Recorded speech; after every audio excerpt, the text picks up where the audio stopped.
10. korner za Partizan.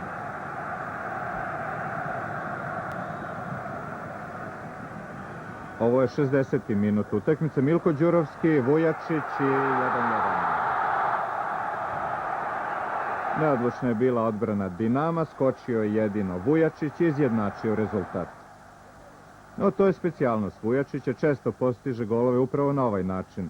Tako je i u Glasgowu doveo Partizan u vođstvo protiv Celtica. Evo vidite, visok skok, pokušao je samo da mu parira Panadić, svi ostali su stajali, uključujući golmana Ladića i rezultat je izjednačen, 1:1. I evo prve radosti za navijače Partizana.